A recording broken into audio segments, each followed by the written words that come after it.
You might think your biggest money mistakes are costing you money. But what if one of those mistakes could actually become your first source of extra income? Here's the uncomfortable truth. The difference between someone who stays financially stuck and someone who eventually builds wealth isn't that one person never makes mistakes. It's what they do after the mistake. Because every bad purchase, every missed saving opportunity, every month where the paycheck disappears too quickly can give you information. And wealthy behavior starts when you stop wasting that information.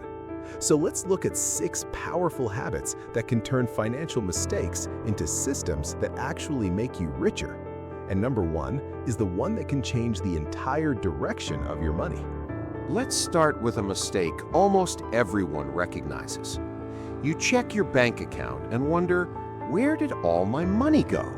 Maybe it's delivery, maybe it's subscriptions, maybe it's random Amazon purchases, maybe it's a $14 lunch that somehow became 4 $14 lunches.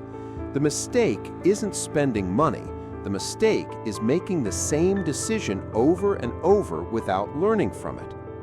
Here's the millionaire style response. Don't just cut the expense, create a rule. Let's say you discover you're spending $200 a month on impulse purchases. Instead of saying, I need to stop spending, create a system where $100 of that amount automatically moves toward your financial goal every month. That's $1,200 a year, and now the mistake has become a savings machine. Investor.gov uses a similar principle when explaining compound growth. Even relatively small, consistent amounts can grow substantially over long periods. The key isn't perfection, it's automation. Because motivation disappears, systems keep running. Here's a mistake that becomes expensive very quickly: having no cash buffer. Imagine your car suddenly needs $800 in repairs. You don't have $800, so you put it on a credit card. Then another bill arrives. Then interest starts accumulating. Now, an $800 problem isn't just an $800 problem, it's a debt problem. And the Federal Reserve's latest household data shows why this matters. 63% of adults said they could cover a hypothetical $400 emergency using cash or its equivalent, meaning a significant minority couldn't do it without another strategy. The millionaire habit isn't simply save more, it's building a buffer before life forces you to. Start with a small target, maybe $500, then $1,000, then work towards several months of essential expenses. In 2024, 55% of adults said they had emergency savings covering 3 months of expenses, while 30% said they couldn't cover 3 months even through borrowing, savings, or selling assets. And here's where the mistake becomes income producing.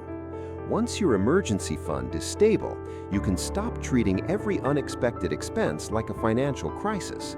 That creates something incredibly valuable: choice. And choice is an underrated form of wealth. Now let's make this more interesting. You may already have something that could produce extra income. You just don't think it's valuable. Maybe you're good at Excel. Maybe you can edit videos. Maybe you're great at writing. Maybe you know how to organize small businesses. Maybe you've spent years doing something at work that other people would happily pay to learn. The mistake is thinking, it's easy for me, so it can't be worth much. That's backwards. A useful skill becomes valuable when it solves someone else's problem. Start small. Don't quit your job. Don't spend $5,000 on a course promising financial freedom. Take one skill you already have and test whether someone will pay for it. You could create a simple service, then document the process, then package what you learned. Eventually, that can become something more scalable. The important word is eventually. A side hustle isn't automatically passive income. If you have to work for every dollar, it's active income. But if you eventually create a product, template, course, licensing arrangement, or other asset that can sell repeatedly without recreating the work from scratch, you've moved closer to semi-passive income. That's a very different game. Here's a surprisingly powerful habit. Stop looking at clutter as clutter. Look at it as trapped capital. Old electronics, furniture, collectibles, unused equipment, clothes you haven't worn in 2 years. That stuff may not make you rich, but it can create something more important, your first investment capital. Imagine you sell $600 worth of things sitting around your home. Most people spend the $600. A wealth-building mindset asks, what could this $600 become? Maybe you use part of it to build your emergency fund. Maybe you use some to pay down high-interest debt.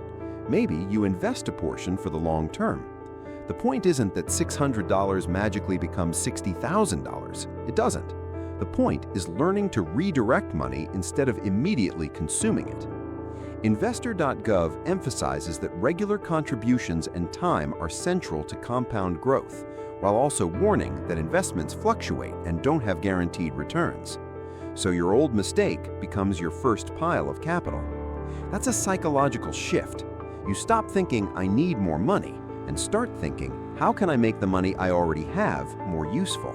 Now we get to the mistake that can dwarf all the little ones, trying to save pennies while ignoring the giant expenses.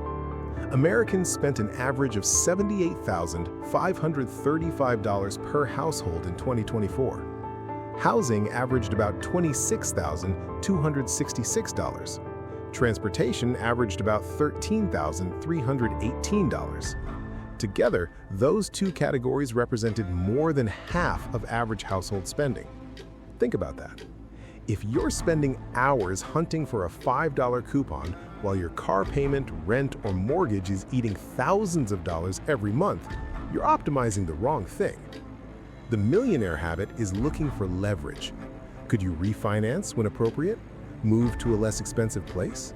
Buy a reliable used vehicle instead of upgrading? Negotiate insurance. Avoid lifestyle inflation when your income rises. You don't need to do all of them. One major improvement can matter more than dozens of tiny cuts. And here's the twist. The money you free up becomes your new income-producing capital. Save $300 a month? That's $3,600 a year.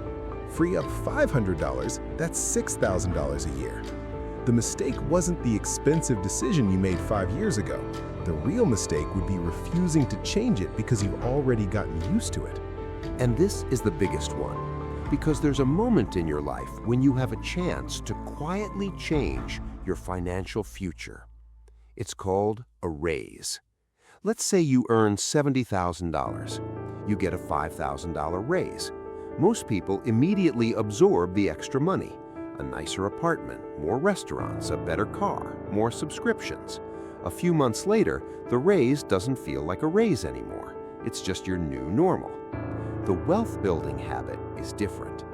When your income increases, increase your lifestyle a little if you want, but automatically direct part of the increase toward assets. For example, if your take-home pay rises by $300 a month, you could decide in advance that $150 goes toward investing or another financial goal. You still get more money to enjoy, but you also buy future freedom. And in 2026, the IRS says workers can contribute up to $24,500 to a 401k, while the IRA contribution limit is $7,500, subject to the applicable rules. You don't need to max those accounts out to benefit from the habit. The habit is simply this: when income rises, don't let spending rise by the exact same amount, because eventually the money you consistently direct toward assets can begin producing returns. And that's where passive income enters the picture. Now let's kill one dangerous misconception. Passive income does not mean do nothing and money appears. That's internet fantasy. Real passive or relatively passive income usually requires one of three things: capital, an asset, or significant work up front. Consider three examples. First, diversified investments. You invest money into assets that may generate dividends, interest, or appreciation over time. That's relatively passive, but the value can fluctuate and returns aren't guaranteed. Second, rental real estate. It can generate rental income, but it's not automatically effortless. Tenants, repairs, vacancies, insurance, taxes, financing, and management all matter. The IRS also has specific passive activity rules around rental activities and material participation. Third, digital assets. A useful template, guide, software tool, or educational product can potentially be sold repeatedly after the initial work. But again, that's usually semi-passive. You still have marketing, updates, customer support, taxes, and platform risk. So the goal isn't to find a magical passive income button. The goal is to gradually move from "I work, then I get paid" toward "I build assets that can keep working after the initial effort." That's the real transition. And notice what happened. We started with mistakes, overspending, no emergency fund, underestimating your skills, letting stuff sit around unused, ignoring your biggest expenses, spending every raise. None of those mistakes had to become permanent. Each one could become a signal. Overspending tells you where your system is broken. A missing emergency fund tells you where your financial foundation is weak. An unused skill tells you where potential income might exist. Unused possessions reveal trapped capital. A giant housing or transportation bill reveals where leverage exists, and a raise reveals whether you're building wealth or simply upgrading your lifestyle. That's the pattern. Wealth isn't created by never making mistakes. It's created by making fewer of the same mistakes over time. So here's the one thing I want you to do today. Open your bank or credit card statements from the last 30 days. Find one expense you regret. Not 10, one. Maybe it's $120 of delivery. Maybe it's a subscription. Maybe it's an unnecessary upgrade. Maybe it's something much bigger. Then ask one question. How can I turn this mistake into a rule? If you wasted $120, maybe you automatically move $60 into savings next month. If your car costs too much, calculate what changing vehicles could actually free up. If you realize you have a valuable skill, spend 30 minutes figuring out what someone might pay you to solve. Don't just feel bad about the mistake, extract a system from it. That's how a mistake starts paying you back. If this video changed the way you think about money, subscribe to Cocoon Capital and tell me in the comments, what's one money mistake you made that taught you the most valuable lesson? Because your worst financial decision doesn't have to be the end of the story. Sometimes it's the beginning of the system that changes everything. Don't waste your mistakes, make them pay you back. This content is for educational and informational purposes only and is not financial advice.